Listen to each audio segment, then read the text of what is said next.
Salutare tuturor! Astăzi reîncepem seria cu Hunger Games, scuzați.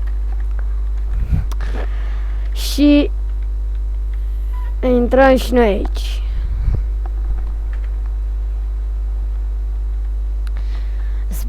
Îmi pare rău că n-am mai făcut de fapt videouri, deoarece n-am mai avut timp. Dar nu contează, tot ce contează că un măr am prins și eu ceva, un pui a fugit. Frumos.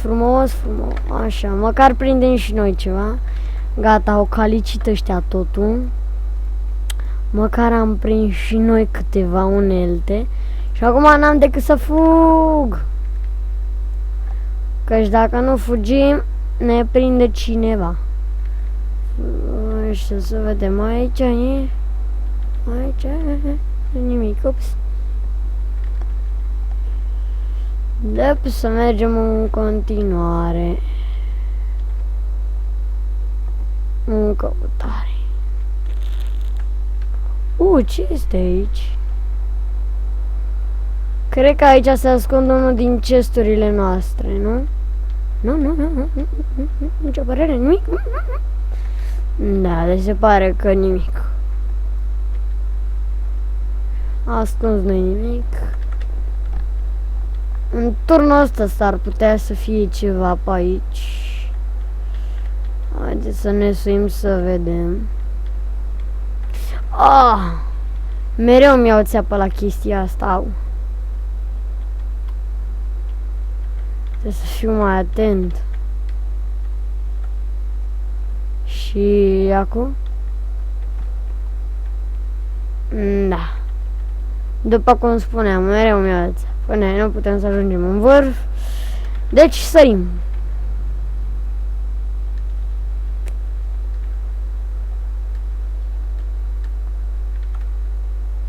Scuzați-mi lagul, nu știu de la ce e. Dacă vouă vi-l arată. Mie unul, da, e unul mare. Sper să nu apară în videoclip lagul. Am găsit primul chest. Frumușel.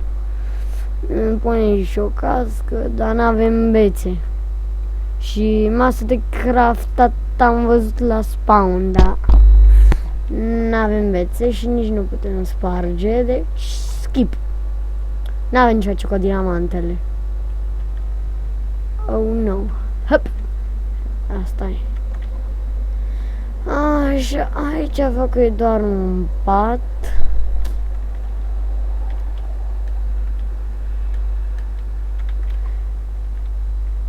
Oh no.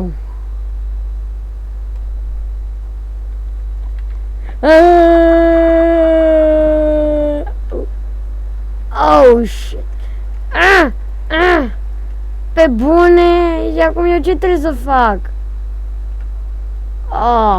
Perfect. M-a omorât cineva. Dar de ce? Mă rog, nu contează.